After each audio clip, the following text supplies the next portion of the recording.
Could you mention some of the things that your team has found, some of the crazy numbers, including the woman that walked away with about 30 million, right. et cetera? Well, we do find it sort of rather odd that there are quite a few people in the bureaucracy who have ostensibly a salary of a few $100,000, but somehow manage to accrue tens of millions of dollars in net worth while they are in that position, which is, what happened to USAID. We're just curious as to where it came from.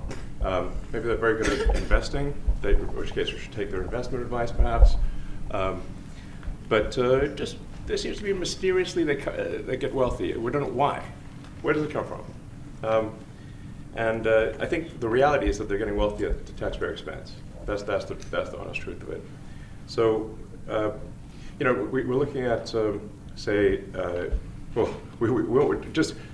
if you look at say Treasury, for example, basic controls that should be in place, that are in place in any company, such as making sure that any given payment has a payment categorization code, that there is a comment field that describes the payment, and that if a payment is on the do not pay list, that you don't actually pay it. None of those things are true currently. So the reason that departments can't pass audits is because the payments don't have a categorization code. It's like just a massive number of blank checks just flying out the building. So you can't reconcile blank checks. You've got comment fields that are also blank, so you don't know why the payment was made. And then we've got this truly absurd, a do not pay list, which can take up to a year for an organization to get on a do not pay list. And this, we're talking about terrorist organizations, we're talking about known fraudsters, known aspects of waste, known things that do not match any congressional appropriation, can take up to a year to get on the list, and even once on the list is not used. It's mind-blowing. So what we're talking about here, we're really just talking about adding common sense controls that should be present, that haven't been present. So you say, like, well, how could such a thing arise? That seems crazy.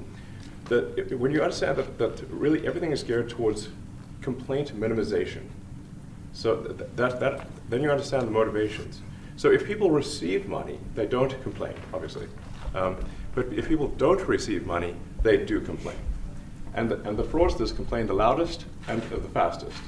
So then when you understand that, then it makes sense. Oh, that's why everything they approve all the payments at Treasury. Because if you approve all the payments, you don't get complaints. But now we're saying that, no, actually, we are going to complain. If money is spent badly, if your taxpayer dollars are not spent in a sensible and frugal manner, then that's not okay. There's crazy things like just cursory examination of Social Security, and we've got people in there that are 150 years old. Now, do you know anyone who's 150? I don't. Okay. They should be on the Guinness Book of World Records. They're missing out. So, that's a case where, like, I think they're probably dead. It's my guess. Or they should be very famous, one of the two. And then there's a whole bunch of Social Security payments where there's no identifying information. Well, like, why is there no identifying information? Obviously, we want to make sure that people who deserve to receive Social Security do receive it, and that they receive it quickly and accurately. I'll tell you another crazy thing. So, one of the things is, like, we are trying to sort of right-size the federal bureaucracy, just make sure that this, obviously there need to be a lot of people working for the federal government, but not as many as currently. So we're saying, well, okay, let's, if people can retire, with full benefits and everything, that would be good. They can retire, get their retirement payments, everything. And then we were told, this is actually, I think, a great anecdote, because we're told, no, the most number of people that could retire possibly in a month is 10,000. We're like, well, why is that? Well, because all the retirement paperwork is manual on paper. It's manually calculated, then written down on a piece of paper. Then it goes down a mine. And I'm like, what do you mean a mine? Like, yeah, there's a limestone mine where we store all the retirement paperwork. And you look at a picture of this mine. We'll post some pictures afterwards.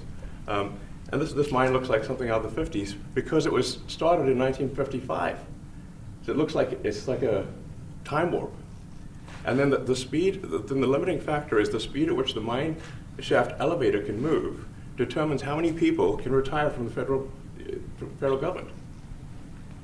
And the elevator breaks down and then, sometimes, and then nobody can retire. Doesn't that sound crazy? There's like 1,000 people that work on this.